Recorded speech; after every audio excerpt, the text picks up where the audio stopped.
Hello, this is Manish Mehta. और इस video में मैं एक शॉर्ट ट्रिक बताने वाला हूँ। जो बॉडी किसी लिक्विड में सबमर्ज्ड है, अगर उस तरीके का क्वेश्चन आता है तो आपको बहुत ज़्यादा टाइम नहीं लगेगा सॉल्व करने के लिए, अगर आप शॉर्ट ट्रिक को समझ जाते हो तो। ठीक है, शॉर्ट ट्रिक बेसिकली एक ऑब्जर्वेशन है, ठीक है, और कुछ नहीं। एक बॉडी है, एक लिक्विड में डूबा हुआ है, पार्शियली सबमर्ज्ड है, मतलब कुछ पार्ट डूबा हुआ है, कुछ पार्ट बाहर है। ठीक है, तो आपको क्वेश्चन में बहुत सारे अलग अलग तरीके से सवाल पूछ सकता है। ठीक है, तो क्या है, लेट्स सपोज ये जो चीज है लिक्विड, वो वाटर है। ठीक है, और ये बॉडी, लेट्स सपोज कोई बॉडी लाइक वुड, लकड़ी टाइप का कोई बॉडी है। ठीक है, तो हमें पता है कि वाटर का जो है स्पेसिफिक ग्रेविटी क्या होता है। स्पेसिफिक ग्रेविटी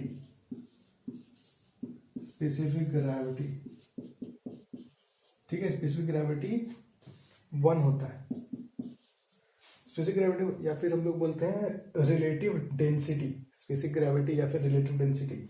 और इस क्वेश्चन में अगर इसका स्पेसिफिक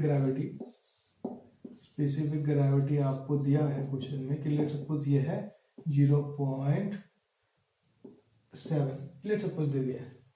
इसका वाटर का स्पेसिफिक ग्रेविटी 1 होता है, ये पता है हमें, है ना, क्योंकि उसका डेंसिटी 1000 होता है। और किसी भी चीज का स्पेसिफिक ग्रेविटी जनरली हम लोग वाटर के रिस्पेक्ट में निकालते हैं, तो वाटर को 1 एज्यूम करते हैं। तो हमें पूछेगा कि बताओ, ये जब ये बॉडी डूबा हुआ है तो कितना पार्ट जो है बाहर है, ये एक्स बता दो हमें। अगर टोटल लेंथ जो है 10 मीटर है इस बॉडी का, तो कितना पार्ट बाहर है, कितना पार्ट अंदर है, ये मेरे को बता दो क्वेश्चन में अगर पूछता है तो। ठीक है, तो एक सिंपल सा ये जो चीज है ना, ऑब्जर्वेशन है ये एक। Sorry for the interruption, light cut गई, बट आपको शायद दिख रहा है। तो सिंपल ऑब्जर्वेशन ये है कि आप सिंपली देख करके ये बता सकते हो किसी बॉडी का अगर स्पेसिफिक ग्रेविटी 0.7 है, मतलब उसका उतना पार्ट पानी में डूबा हुआ है। मतलब अगर ये 10 मीटर है तो 10 मीटर लेंथ का 0.7 पार्ट क्या होगा, 7 मीटर। 10 मीटर का 0.7 पार्ट मतलब उतना फ्रैक्शन, पार्ट कहने मतलब उतना फ्रैक्शन उसका क्या होगा, 7 मीटर हो जाएगा ना। 10 मीटर का इतना भाग क्या होगा, तो ये जो नीचे का जो है वो 7 मीटर होगा, और ऊपर वाला पार्ट फिर कितना बच जाएगा, 3 मीटर। तो ये सिंपल सा ऑब्जर्वेशन है, कोई फोर्स बैलेंस, कोई बायनेंसी फोर्स कुछ भी लगाने का जरूरत नहीं है।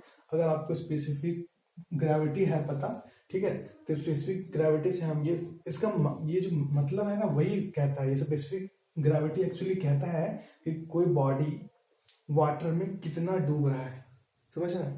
कोई बॉडी जो है वाटर में कितना डूब रहा है, मतलब 0.7 है, मतलब 0.7 जो है टोटल हाइट का वो डूब जाएगा। अगर किसी का 0.8 होता, ठीक है, तो उसका उतना भाग डूब जाता है, उसके हाइट से हम मल्टीप्लाई कर देते हैं।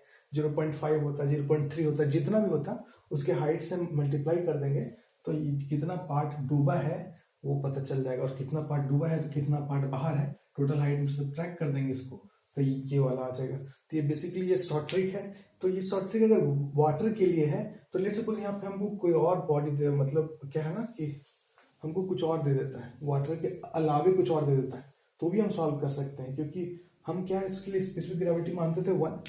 अब लेट सपोज यहाँ पे हमको कोई बॉडी दे दिया जिसका स्पेसिफिक ग्रेविटी, सॉरी लिक्विड दे दिया जिसका स्पेसिफिक ग्रेविटी है, इससे ज्यादा ही होगा तभी फ्लोट कर रहा होगा, मतलब specific gravity for that body let suppose ज्यादा है, मरकरी हो सकता है, ठीक है, या भी और भी कुछ हो सकता है। तो let suppose it has specific gravity of 13.6 होता है ना मरकरी का, ऐसा कुछ। स्पेसिफिक ग्रेविटी कहाँ से आता है, बहुत सिंपल सा चीजें पता ही आपको, वाटर के रिस्पेक्ट में करते हैं तो 13,000 होता है, 1,000 सब से डिवाइड कर दिए तो 13,600 समथिंग आ गया, तो ये आ गया। अब हमें ये पूछ देगा कि बताओ कि अब बॉडी कितना डूबा हुआ है, ये मेरे को बता दो। जब हम मरकरी में डाल दिए तो तो सेम शॉर्ट ट्रिक अब इसके रिलेटिव में हम स्पेसिफिक ग्रेविटी निकालेंगे, मतलब इसके रिलेटिव में हम रिलेटिव डेंसिटी निकालेंगे। ठीक है, मेरे पास बोर्ड का मेरे को नहीं पता एग्जैक्ट डेटा क्या है, आप इस डेटा पे मत जाना, मैं एक एज्यूम कर रहा हूँ। तो ये इसका स्पेसिफिक ग्रेविटी है, ये इसका स्पेसिफिक ग्रेविटी है, इन दोनों को डिवाइड कर दो तो रिलेटिव डेंसिटी आ जाएगा। आ रहा समझ में, मतलब 0.7 डिवाइडेड बाय 13.6 ये कुछ आ जाएगा। ठीक है, ये थोड़ा डेटा कॉम्प्लिकेटेड हो जा रहा है सॉल्व करने में, बट एज्यूम ठीक 13.6 इसका वैल्यू लेट सपोज कुछ आता होगा। ठीक है, इसे हम लोग सॉल्व करते हैं तो कुछ आ रहा होगा, कुछ भी है। ठीक है, इसे थोड़ा सॉल्व करना थोड़ा कॉम्प्लिकेटेड होगा जस्ट। ठीक है, तो जो भी वैल्यू आ रहा है लेट सपोज मैं एज्यूम कर लेता हूँ ये आ रहा है 0.n आ रहा है, n फोर कोई नंबर आ रहा है। ठीक है, तो अब क्या करेंगे हम 10 इंटू 0.n करेंगे तो जो वैल्यू आएगा, क्योंकि ये क्या है इसके का ये रिलेटिव डेंसिटी है, वही तो हमारा एम है, रिलेटिव डेंसिटी से इसका हाइट को मल्टीप्लाई कर देना तो ये पता चल जाए कितना पार्ट डूबा हुआ है।